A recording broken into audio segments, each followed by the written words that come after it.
Hey everybody, it's Jeremy. Welcome back to our Nazca playthrough. This is going to be the pretender design video. I did a lot of work going into the pretender design for this game. When I got Nazca as a pick, it was kind of like this oh shit moment, and I was like, oh fuck, I could pick Nazca. I have never played Nazca. I've seen Nazca played a couple times. I've been in games with Nazca. And I know the basics of how the nation works, but I've never played them myself. So I was like, oh, if you're gonna do this, you may need to invest a little bit of time into this. So I did, right? I picked Nazca, and then I went and played several single-player games just quickly trying to figure out what the basics were. Fortunately, there was a pretty long band pick phase, so I had plenty of time to go through my testing for pretender design, and that's what this video is actually going to be. I'm going to go through and talk about kind of what I found as issues when playing Nazca, when testing Nazca, and what I decided to do, what my options kind of were, talk through that whole process, etc, etc. So, yeah, let's kind of jump in. The first thing that I noticed when doing, when testing for Nazca is that they are god-awful expanders. They are really quite trash expanders. There's almost nothing on your roster that is good non-attrition expansion. Everything is attrition expansion, including your sacreds, even if you have a pretty beast bless on them. Even trying to hell bless them with like super defensive or super killy blesses still ends up in a situation where you are going to have attrition. You're going to occasionally lose them, and that just doesn't work very well. So it's one thing, for example, like if you take a Hell-Blessed Anakite or a Hell-Blessed Elf Cavalry or something like that, you're basically getting a scenario where it's like, okay, I am paying out the nose for this bless, but in doing so, I'm basically guaranteeing that there's no indie that I'm gonna go up against that is going to be a problem, right? Meaning I can send 3 to 5 of whatever out against whatever indies, as long as I can bless them, and as long as there's not like 60 to 80 barbarians that are swinging. And even then, right, like depending on what you're floating, you absolutely can wreck that with the right unit, the right bless. You can't do that with Nazca. It doesn't work. And if someone is like, actually, you totally can, please let me know in the comments, because I tried a bunch of different blesses, and nothing that I did worked out to the point of being no attrition. There were some things that I did that turned relatively low attrition, especially once I got a critical mass of things. However, there was nothing that was no or basically no attrition. And when I say no or basically no attrition, I mean you can lose a sacred for like Elf Cav, for example. You can lose a sacred every couple of expansions, but you can't lose sacreds every expansion, right? So part of the reason why Nazca has such a hard time expanding without attrition is because none of its units have any great base defensive statistics. The defensive statistics in this game being high HP, high protection, high defense. If you take a look at the Condor Warriors or the Sun Guard, they're both sitting at 13 hit points. Condor Warriors have 9 protection, Sun Guard have 12 protection, and then their defense is 14 and 13, I believe. No, 14 and 14. So their protection isn't high enough to negate attacks. their HP isn't high enough to absorb attacks, and their defense isn't high enough to dodge attacks, right? They're gonna get hit. When they get hit, they're gonna take damage, and they don't have enough HP to survive that damage reliably, right? So the only real effective way that I've seen to utilize the Sacreds in expansion is basically to have a killier designed bless, right? Try to kill things before it kills you, route things on the charge, do the quintessential bird alpha thing. The only problem with that is it takes a critical mass to be able to alpha something. And it takes a long time to get a critical mass of Sacreds that have any amount of decent bless, unless you are going dormant. So, let's take a look at some of this stuff. What I have found is you could do something like a dormant or imprisoned or dormant Nazca Frostfather, and you can do very simple. I'm just gonna do a very basic, common bless that you might find for a Nazca, and this is gonna be an aggressive bless. It's not gonna be really defensive. I say as I take defense. Do magic weapon.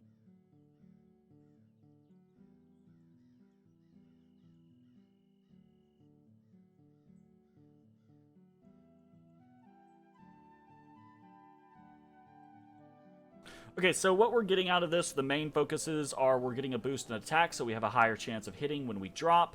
We're getting 4 points of strength, so we have a higher chance of killing when we drop. The thunder weapons adds to that, right? It's going to do damage to what we hit, and potentially, if it doesn't die, it's going to get stunned, right? So there's that. A little bit of defense, a little bit of resilience, additional HP, some minor things, magic weapons to make sure we don't get shit fucked versus a early ethereal unit, that type of situation. With this, right, none of the only thing that is incarnate here is the thunder weapons. So you can take this imprisoned god, or you can take it dormant, and you can kind of fluctuate your scales a bit, so that you have some decent access to troops, something along those lines. And this tends to work okay. The problem with this really is that you end up with still having pretty slow expansion, right? You do not have a god out and available to do things like summon condors. You don't have an awake expander, and your sacreds really aren't that killy, right? They are somewhat killy, but this going up against elves, this going up against anakites, I just use elves and anakites as kind of like the basic status quo for the game, is because those are common unit types, right? Elves or giants, you know? Are you going up against blessed elves, or are you going up against blessed giants? No, then, well, you got some wiggle room. So, yeah. This is a problem. If you take this kind of investment and you're still not getting good expansion, that's an issue, right? So, a lot of what my testing was done towards was trying to figure out, okay, how can I either get good expansion, or how can I not guarantee good expansion, but feel comfortable in what I have to defend myself with. And I went a lot of different routes, so I guess let's just jump into some of the things that I tried, and then we'll talk about what I actually went with, right? So let's cancel out of this real quick, and let's go take a look at some games. So, one of the things that I immediately tried... No. That's incorrect. It's also incorrect. Damn it. Belay that. Quit.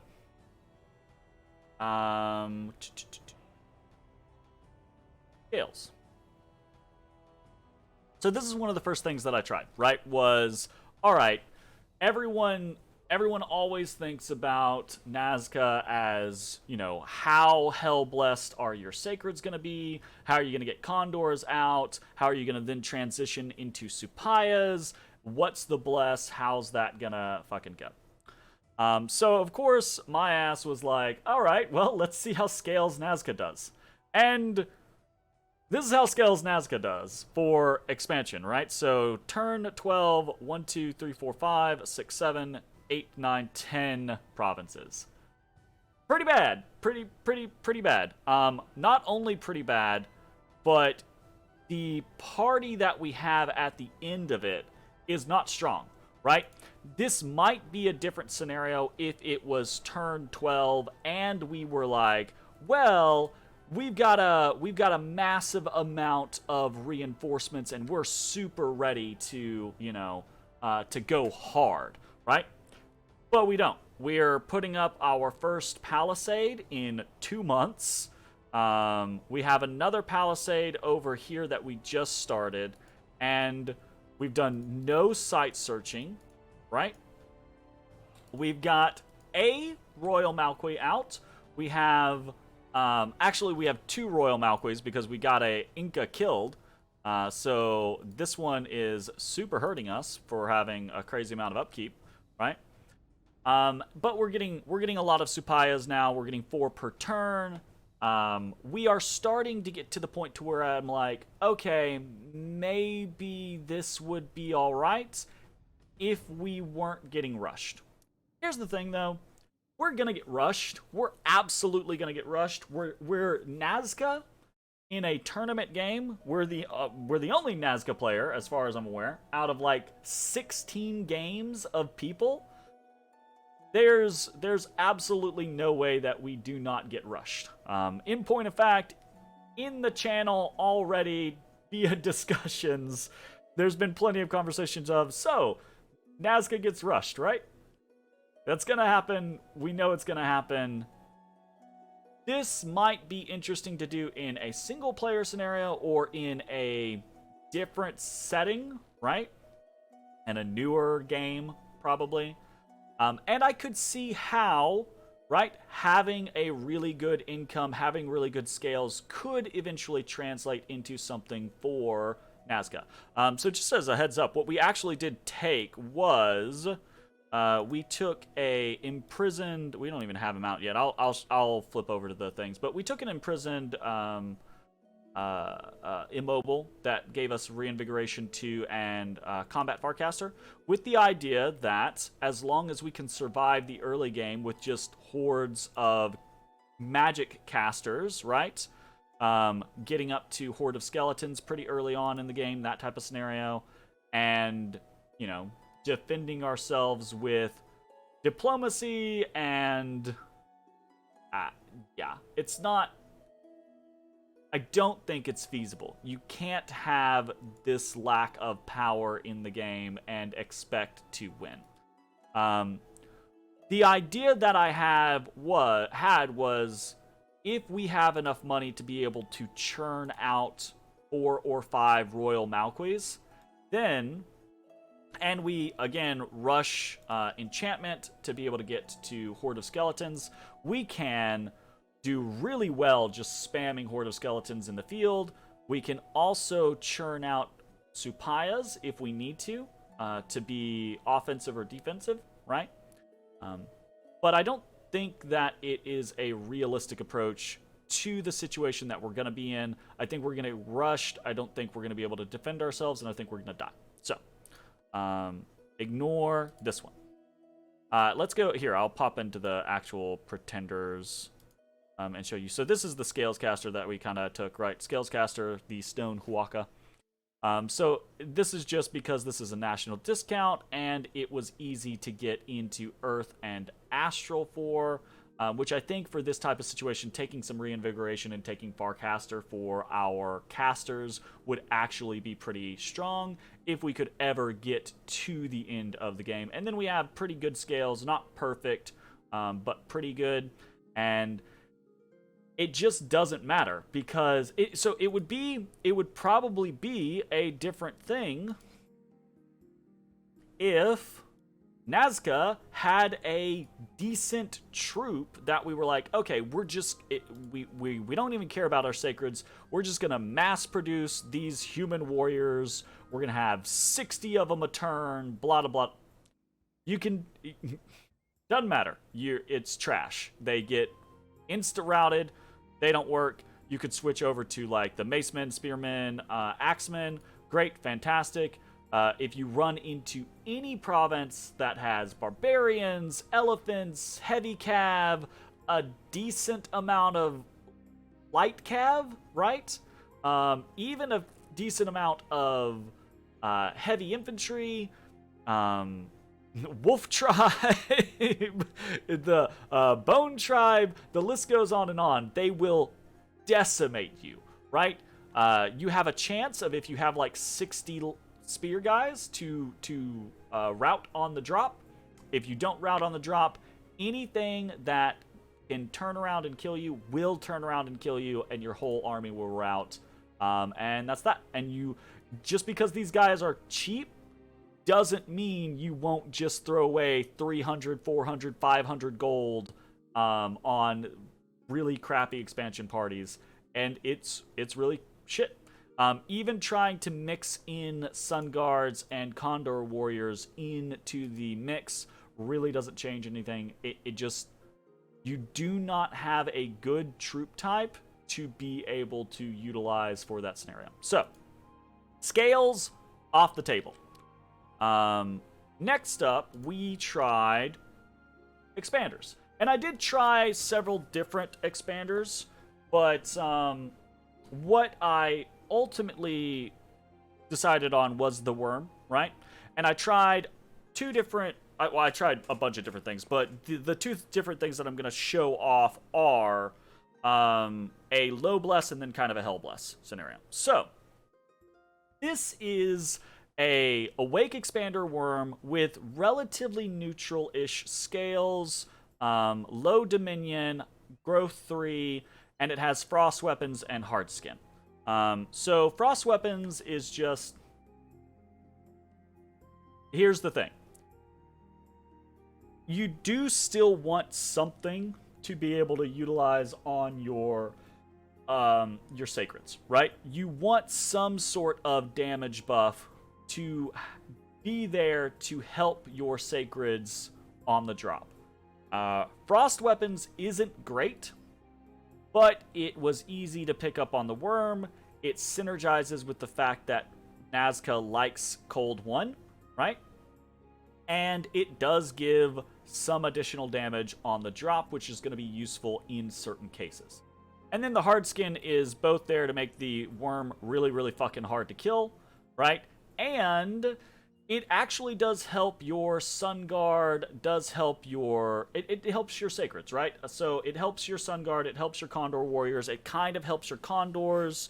It doesn't really help your Supayas, but it does help your Huakas. It actually helps your Huakas a fair amount. So, not a great bless. Really what this is designed to do is give you an Awake Expander and allow you to have non-shit scales so that you can focus on not your sacreds necessarily, but on your mages, which are pretty damn good. So, let's take a look at what actually happened with the low bless. This is what happened with the low bless. So, this was actually pretty good. Turn 12, 1, 2, 3, 4, 5, 6, 7, 8, 9, 10, 11, 12, 13, 14, 15, 16, 17, 18. Now, of course, this is in a really weird situation. We would not be able to normally get into these areas. We'd be looking at closer to 16 or 17 in this little situation, in this little scenario, right?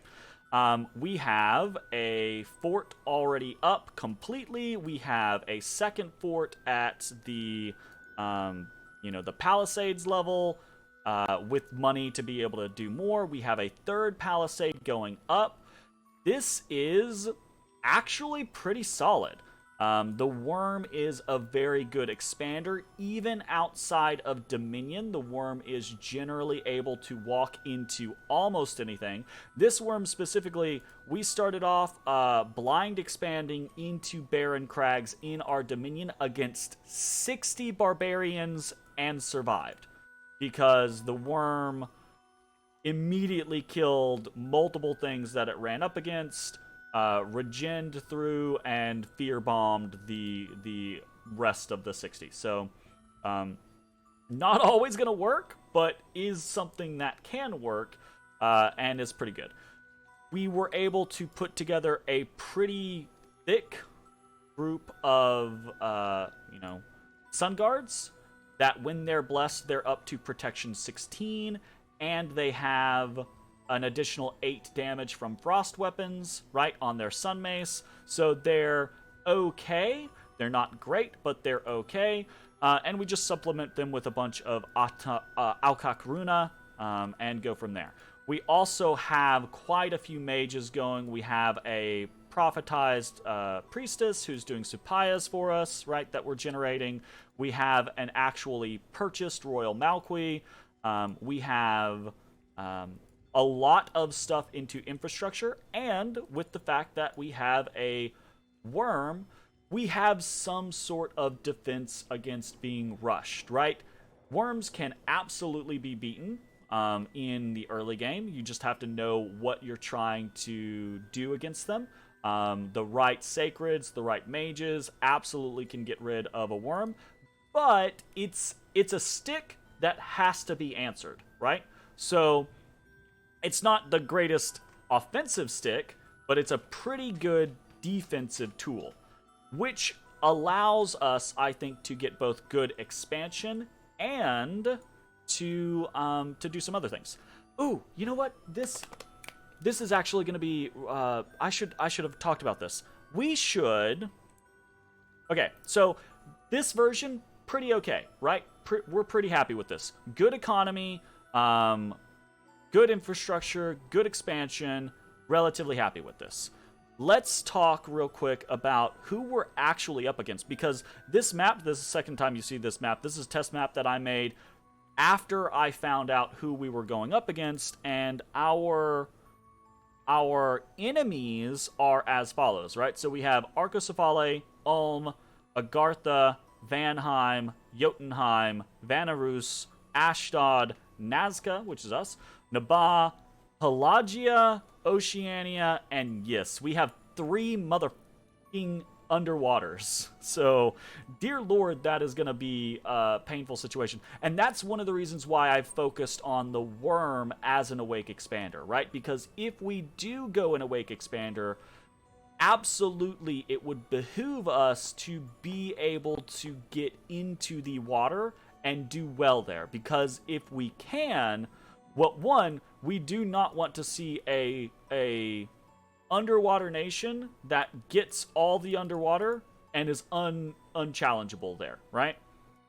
So taking a Worm gives us that opportunity to potentially jump into the water and try to do something, to 2v2 in the water, right? If one person is getting 2v1'd, right, we could potentially vulture that person, or we could join that person depending on what the setup is, right? So we could try to jump in and then try to really focus on supayas early, that type of situation.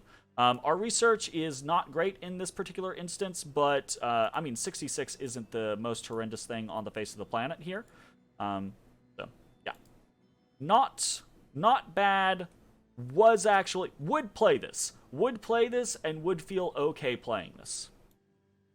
Let's go back to the other thing. Not that thing.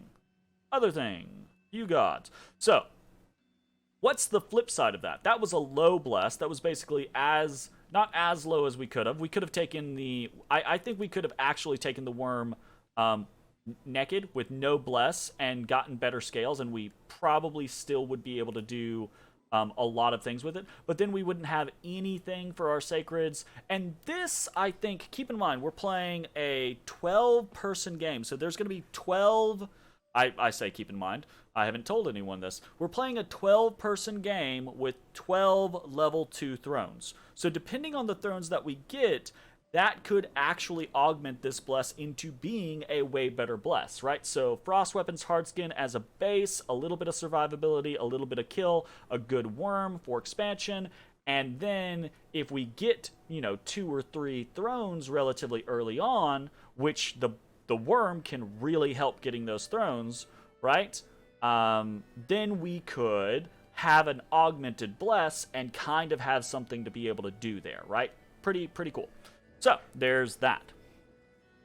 What happens if we just take a Hell-Blessed Awake Expander Worm?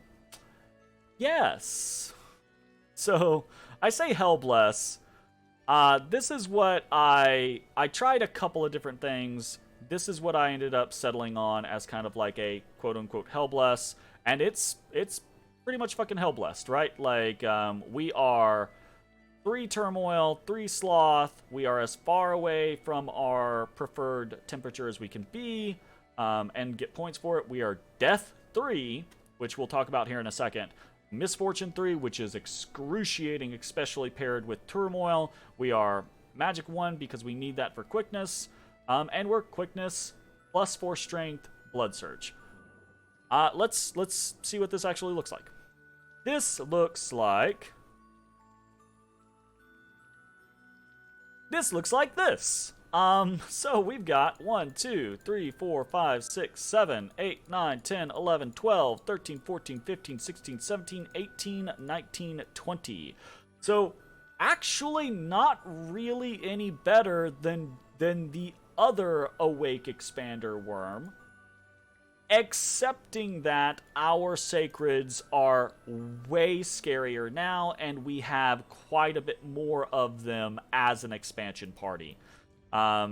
We have a fully upgraded fortification with a temple and lab. We have another palisades that is being that we can upgrade. We do not have the third one, so this is the infrastructure compared to the other one. I think we had more income. I think we were at like 1,800 income versus 12,000 or 1,200 income. And we don't have nearly the amount of mages comparatively, right? So this is workable. This is doable. Let's talk about the elephant in the room. The elephant in the room is Death 3. Would I take Death 3 on Nazca? I actually would take Death 3 on Nazca. I wouldn't prefer to because I don't like playing with Death, but Nazca is one of those nations I talked about in the national overview. Nazca is one of those nations that can actually just move into their gem economy, and all of their mages become undead, right? Your Huron priest dies, great. Now he's a fucking Malqui priest, right? Your Incas and Koyas die, great. Now they're royal Malquis. Your Aklas die, great. They're Malqui priestesses, right? You can transition into a scenario where all of your important units, or the vast majority of your important units, are undead and do not care about the fact that your lands are drained to ever-loving shit and back. If I was going to actually do this, I would probably try to change it to where it was Luck 3, so that you could still gain money events from luck, or, those types of situations. We do have the ability to alchemize fire and earth for money, right? So that is an option that we can take. And really, this kind of just plays out like, any of the Death Nations. You want to be very aggressive. You want to be going, like, with this scenario, we're looking to immediately attack someone almost as soon as we can, right?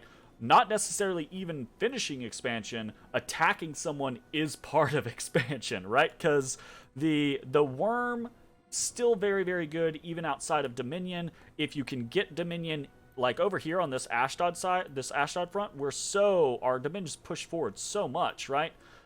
Those types of situations, absolutely very, very easy to go aggressive against someone. It's super hard for people to deal with a what is this? So Condor increased, no, 18 damage from the +4 strength, 18 +7 is sitting at 23 damage on the charge.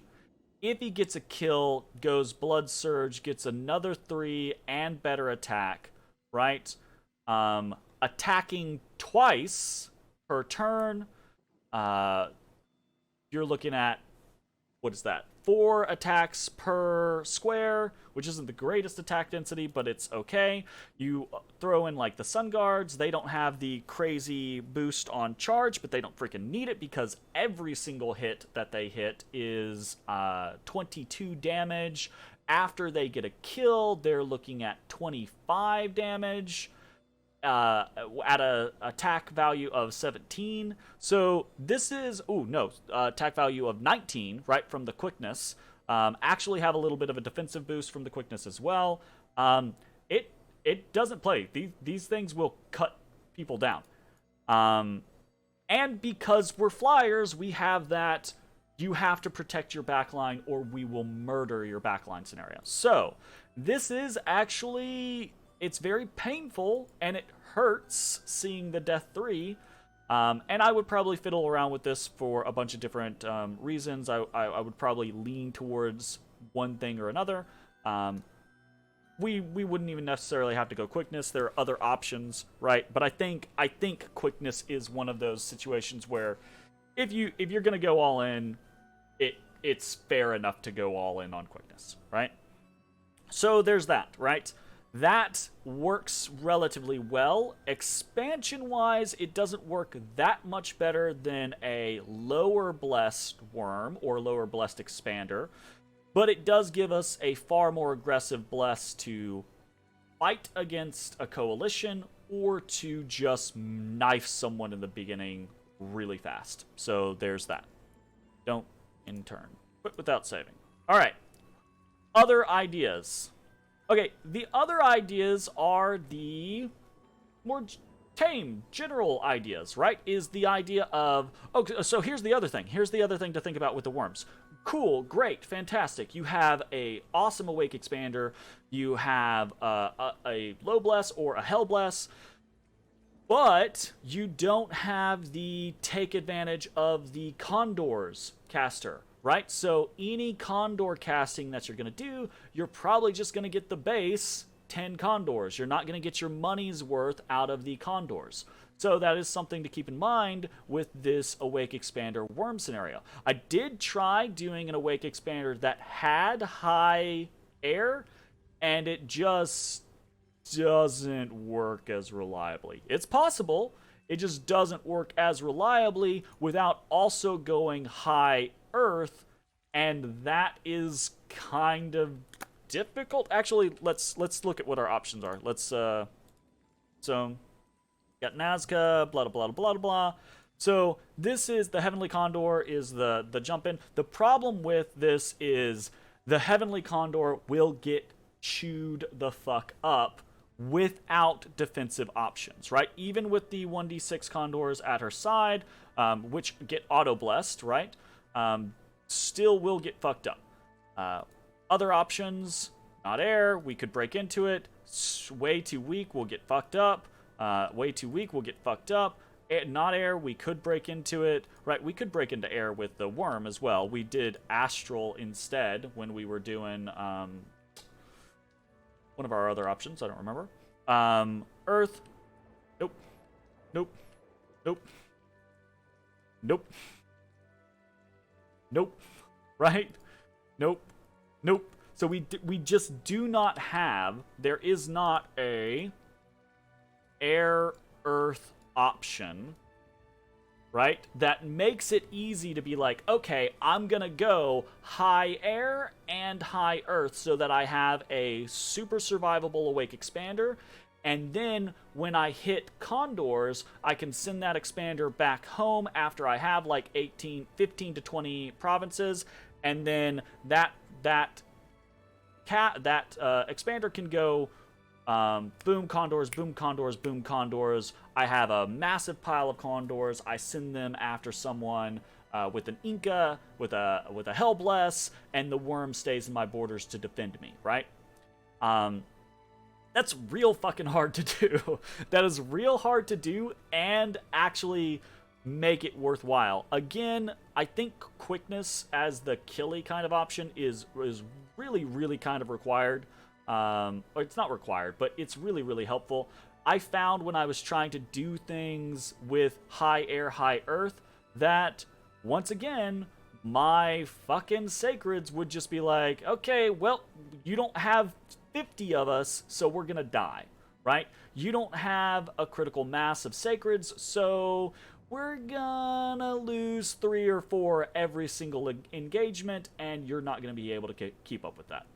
So that was kind of the situation that I ran into. Cancel. I forgot you have to go all the way back through that. So let's take a look at some of the, delete that guy, some of the base stuff that we found.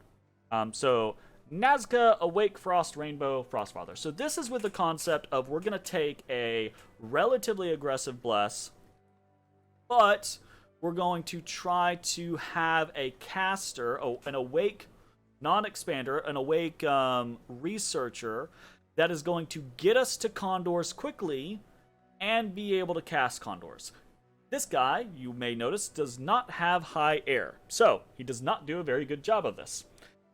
Why does he not have high air?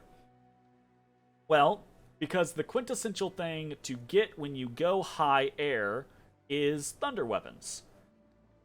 We are up against Vanheim, Vanarus, Ashdod, right? Up against Arcocephale, which is sometimes really interested in a Bless. Nabah, which is normally pretty interested in a Bless. Jotunheim, which is normally pretty interested in a Bless. Yis, which is normally very interested in a Bless. Pelagia, sometimes interested in a Bless, etc., etc. It is very, very, very, very likely that we will have... One, it's very likely for people to get Shock 10, period, right? Shock 10 is a super common defensive Bless. Having shock resistance on your Bless is really nice. It's very common in this day and age.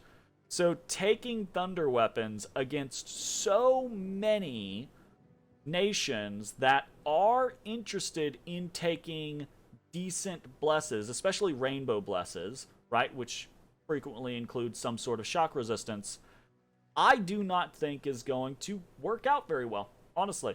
So this is a kind of counterpoint. Talked about earlier with the worm, right? Why did I take frost weapons? Well, one, it was easy to get. This is easy to get. It is our preferred temperature scale. We're trying to rainbow anyway, so this only takes 1 more, and it's a Frostfather, so it already has water, right? So frost weapons is very easy to pick up and gets us a little bit of extra damage that is more important fighting things like indies and regular troops than it is sacreds, okay? So, everything else we get here is relatively basic. Things like attack skill, so we are more likely to hit with our sacreds. Swiftness, so that we have a little bit of a defensive boost. Strength twice, right, so that we hit harder. Twist Fate is in here for a little bit of extra survivability, right? This also gives us a high astral caster to play with things later on if we need to. And then Undying and Resilience as just base HP, right? To try to keep our sacreds alive as best we can. This is not what I would normally go with in a regular situation. It doesn't have any resistances or anything like that, which means we're going to get battlefield wipe later on in the game. This is just kind of like to test things out and see how it goes. We are doing the Turmoil Luck combo. We have 2 growth just to see if we can try to take advantage and, get out of jail with some of our scales. And yeah, so let's see, how did the Awake Frost Rainbow go? Awake Frost Rainbow. So it went fucking bad. Not great, right? Okay, not horrible, but not great. 1, 2, 3, 4, 5, 6, 7, 8, 9, 10, 11 provinces, right? And this would be turn 12, but I accidentally clicked it earlier. We have a palisade up. We have it forted or we have it labbed and templed. We have another palisade going up over here. So infrastructure is not horrible, but it's not great. We don't have a huge army to take advantage of what we have been doing. I do think that this is good enough to start to acquire a critical mass soon. And we are already at Conjuration 4. Heading to Conjuration 5, where we would get Huacas and Supayas. So, we also have plenty of... we could be summoning Condors right now. I just haven't. So, I didn't because when we got there, it was like turn 11, and I was like, oh, well, there's no real reason for us to worry about doing that right now, because the next turn is going to be over, and we're not going to use those Condors. This is okay. Not great. It's okay. So, let's take a look at the next thing. This is Awake Thunder Rainbow. And this is kind of the quintessential classic Nazca build. There's little deviations, obviously, right? And I'll talk through what some of those are. But yeah, this is pretty close to what a lot of people used to take for Nazca. Or still take for Nazca, really, right? So this is a Awake Frostfather, high research ability, high air. This is going to get you 15 Condors when you start casting Condors. And this is going to get you to Condors very quickly. Around turn 6, I believe, right? Is when you're going to be able to start casting Summon Condors, assuming you actually have the air gems for it, which you're going to want to trade for air gems or try to get site searching really early on in the game. So, this gives you fire resistance. That is going to be important for a couple of different reasons. The first of which being that Flame Shield or Fire Shield murders the shit out of your Condors because they use length 1 weapons. So if you don't have any sort of fire resistance, they'll kill the shit out of themselves. Less of an issue for your Sun Guard or Huacas, right? But still an issue. So that's a very common tactic to try to kill off mass amounts of Condors, is have a super combatant that can tank through their damage and put a fire shield on him or a charcoal shield and kill the shit out of them, right? This helps defend against that. It also helps defend against people like Agartha, who we know are in the game, right? So that is a pretty important thing, but we're losing to attack for it. That means we have less of a chance to hit on the drop, okay? We have Thunder Weapons. This is the very quintessential classic weapon addition to Nazca. Gives your people a little bit of extra damage, and it gives them the chance to stun. Cool, great, fantastic. The big thing is we pick this up because we're so high in air that this is going to give... We want to be high in air so we can get a lot of Condors, and this is a natural selection choice, right? We have defense skill to try to add to some survivability for ourselves. This is a choice of going defense over going cold resistance. There's argumentation for both sides, right? Still double strength, strength of earth, strength of flesh, because we got to hit hard. Still twist fate to give us a little bit of survivability on the drop. This has 3 times undead command instead of undying, which I actually like because you have massive amounts of undead that you can generate, and you want to be able to move a lot of Supayas around. Incas can't do that naturally. And other individuals that you have also can't do that naturally. Like your Aklas can't do that naturally. Your Huron priests can, and your Koyas can, and your Royal Malquis can, right? But they can't, some of them can do large amounts, others can't do crazy amounts. This is just a quality of life helpful thing. I think you can interchange this and not, with Undying and not do this, or you could add this in and use it as a quality of life type scenario. Kind of up to you. Poison resistance. We have both minor and major poison resistance on this scenario. And this is pretty much entirely because of poison shenanigans and foul vapors. We've got 3 underwater nations in the game, some of which have the foul vapors crosspath naturally. I think Arcocephale also has foul vapors naturally. Anyways, there's between 3 and 4 easy individuals that can get foul vapors going. That's enough for me to be like, fuck, right? Need some poison resistance. So that's the route that we go. And then we already talked about the strength of flesh. This is a pretty quintessential frost, thunder, weapons, rainbow, frostfather build. So let's go see how that actually works out. Test game. It worked out horrendously. 1, 2, 3, 4, 5, 6, 7, 8. 9. Sorry, 9 provinces. 9 provinces. We have a palisade. We do not have a second one going up, though we can afford it. And we have a pretty beat to shit army. However, this was, in doing all of these test games, I did probably 20 or 30 test games over the course of about a week and a half prepping for this. These test games I made after the fact to kind of show off, to repeat what I did, some of the highlights of what I did, right? This was the worst indie setup that I had out of all of them. This is a large barbarian force. This was a 60 barbarian force. This was a 50 barbarian force. This was a group of 20 heavy cav. This was a group of 8 elephants.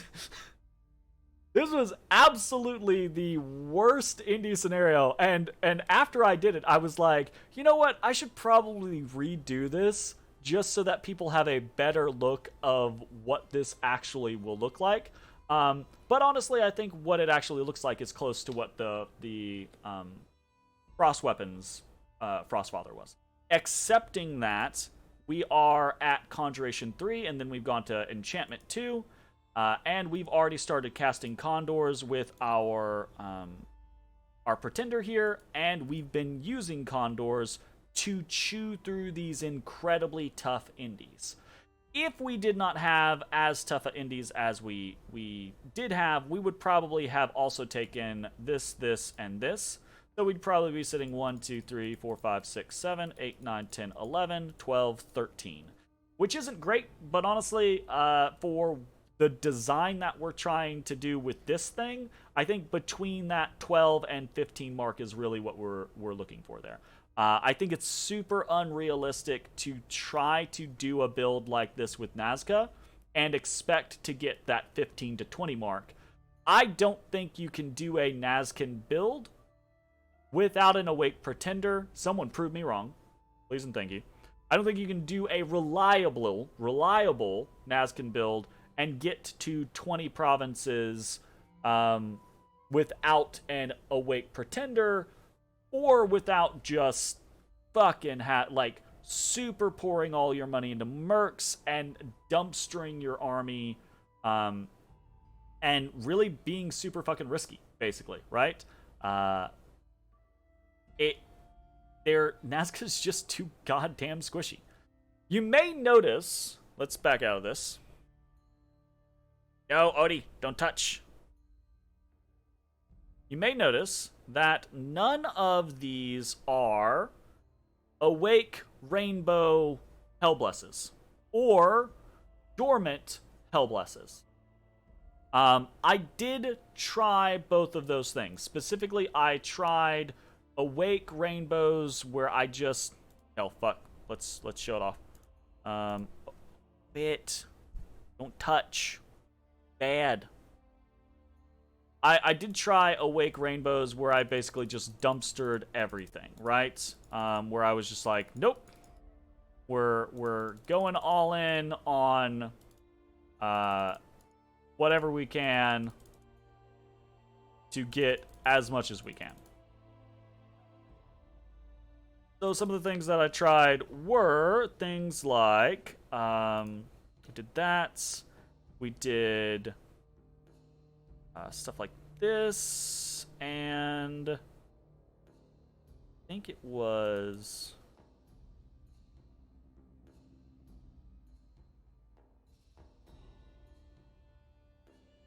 I'm trying to remember what exactly I did.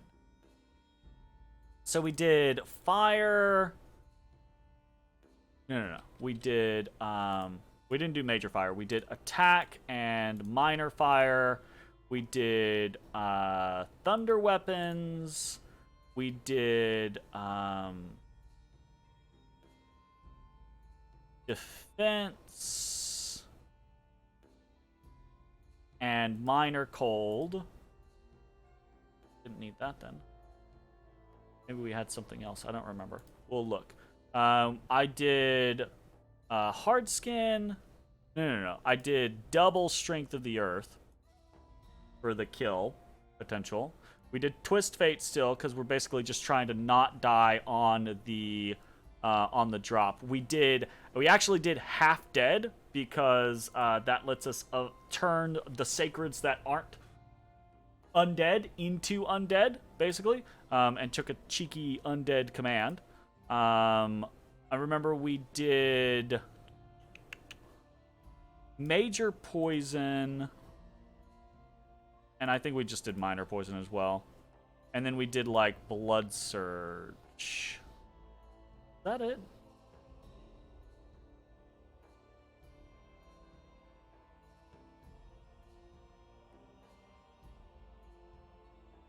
Something else that we did, but I cannot remember what it was, what it would have been.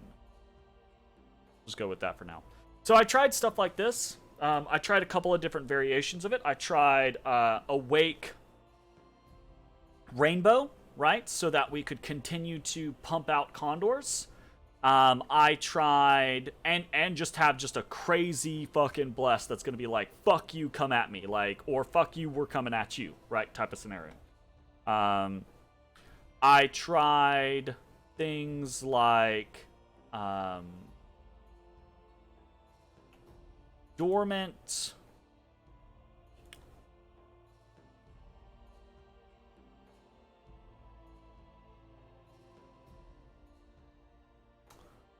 I tried things like some dormant immobiles, right?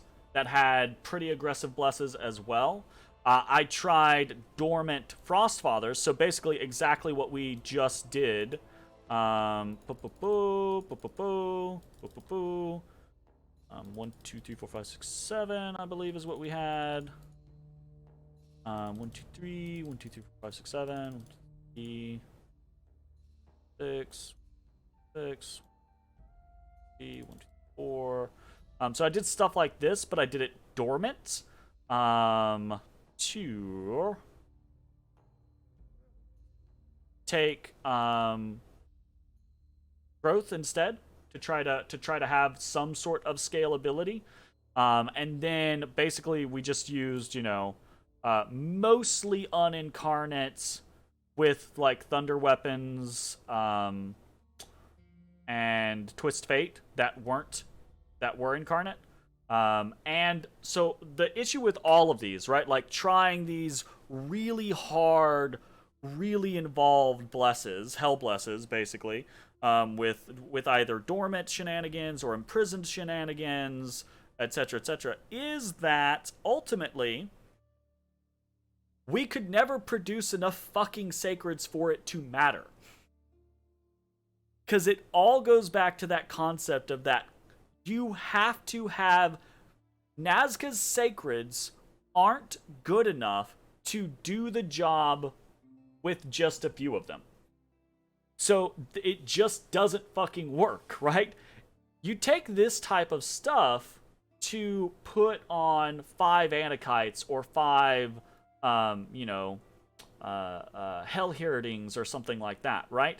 And when you do that, you basically make those sacreds almost unkillable or close, right? At least in regards to indies. It does not work on Nazca.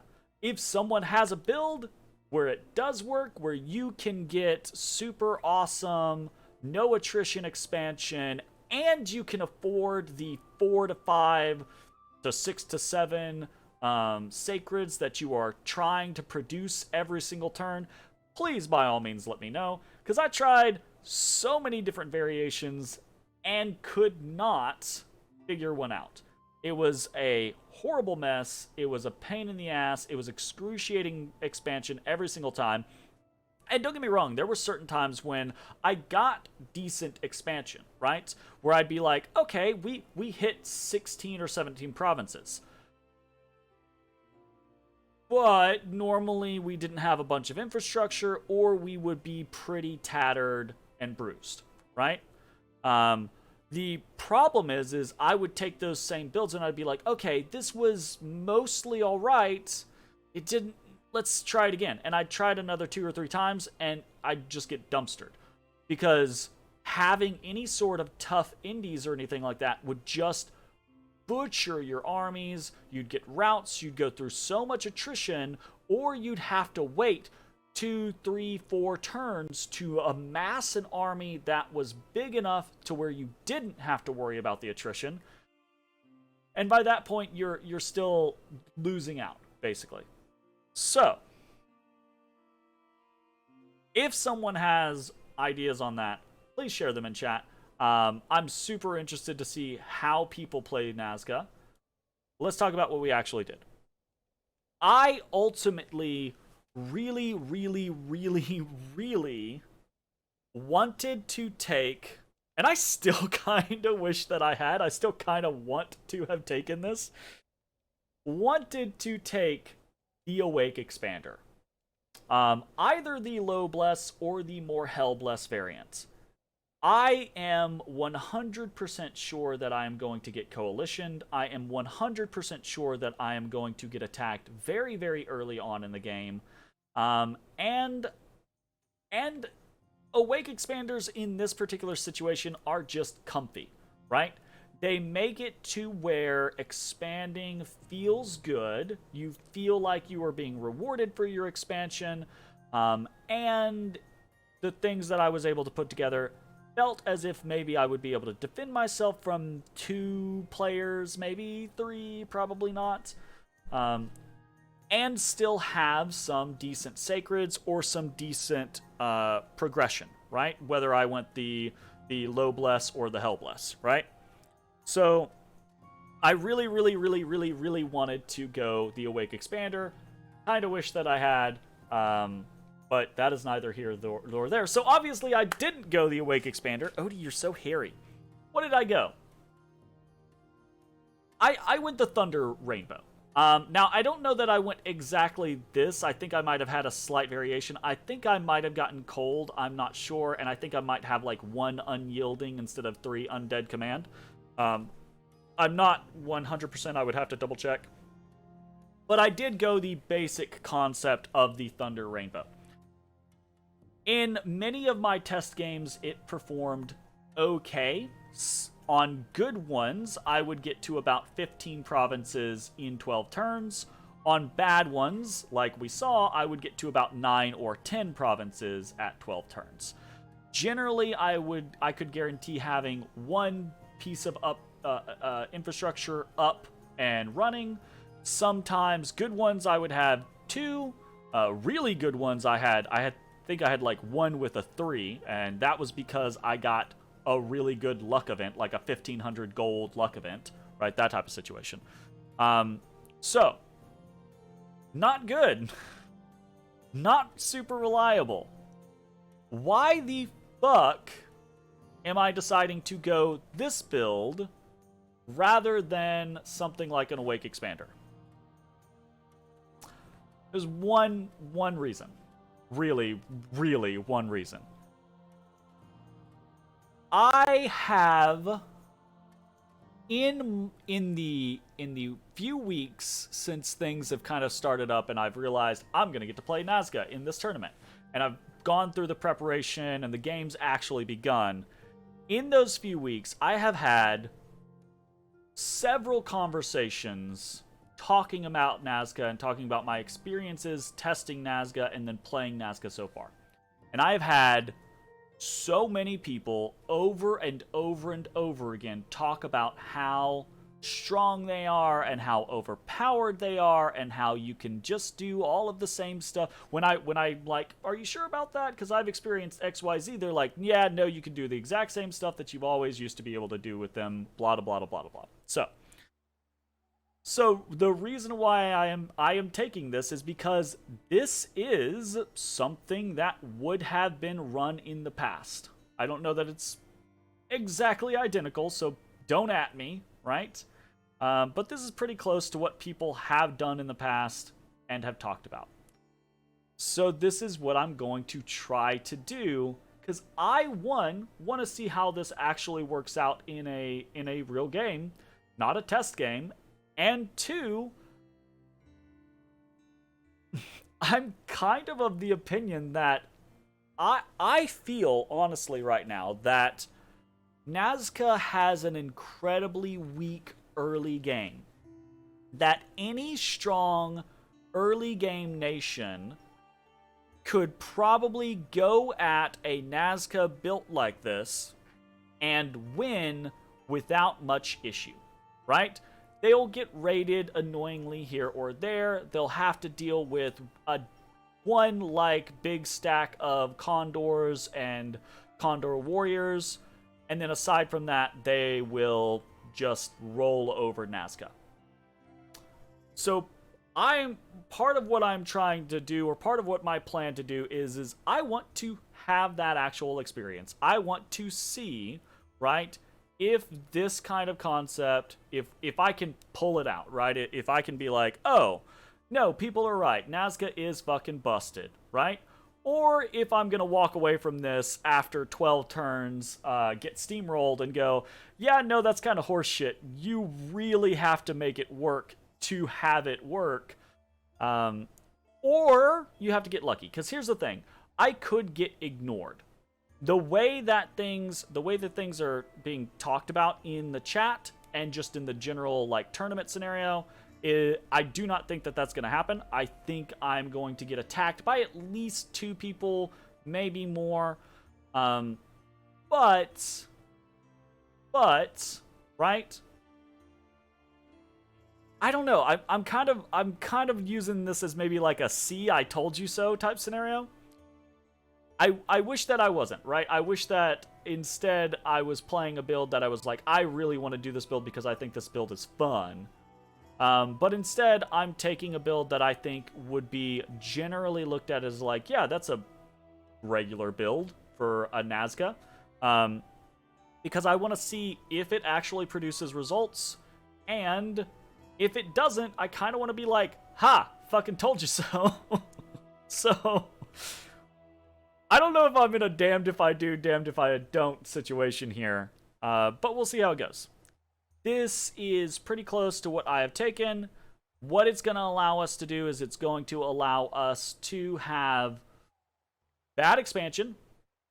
That generally gets us a decent amount of summons relatively early, some infrastructure, and if we are facing off against one person, I would maybe be okay, depending on who that person is. I think we are going to have to be playing diplomacy a shit ton. I think we're going to have to be playing diplomacy a shit ton, even without this build, right? I could do a scales build, and I could fucking screenshot that and send that to the chat, and I think everyone would still try to come kill me with the way that people have been talking about it. I think I could take an Awake Expander with a Hellbless and screenshot that and say, come the fuck at me, and everyone around me would still come at me anyways. So I'm kind of the opinion that it's not gonna fucking matter. I'm gonna get come at regardless. So I figured I might as well try the normal style build, and we'll see how it goes. I don't know if it's gonna go well or not, but I'm excited to see what happens. We'll see how it goes. If I say we'll see how it goes one more time, will you understand that I'm super apprehensive about this game, and I'm pretty sure I'm not going to survive past turn 20. Here's the thing, though. This experience going into it has been really, really interesting. I have never gone into a game. I've never had that experience of picking an Urmor or picking a Solaria or picking a Nazca, right, in a game. I've never had that concept where someone goes, oh fuck, so-and-so picked this nation, we should kill them early, right? I've never had that experience, and I'm excited to see how it goes, because on one hand, I don't like the scenario of being the target, obviously, right? But on the other hand, I am really interested to see how playing a nation that people consider to be incredibly strong will go. Because I do have a tendency to play nations that are average or maybe mediocre, as kind of like my favorites. Like, I'm an boy, I love so, you know, it'd be what it is. Anyways, I'm kind of rambling at this point. This is what we got. It was a really fun experiment to go through all of the different pretender designs that I did. I literally spent about a week, probably about 12, 13 hours going through a bunch of different pretender designs, and it's all over the fucking place. Nazca, I think, if you can survive into the mid-game, right? And either be doing well or just be doing okay, I think Nazca can turn into a scary thing. But that fucking early game is rough. And the only way I found for it to not be rough was a pretty decent Awake Expander. And that's not what we went. So I'm gonna go cry now. That's it for this video. Thanks for watching. Next one should be the actual start of the series. Bye-bye, everybody. Hey, everybody. Thanks for watching. If you enjoyed the video, consider leaving a like, commenting, or subscribing. It really helps me out. If you'd like to see me live, head over to my Twitch at twitch.tv/thedistanthorizon.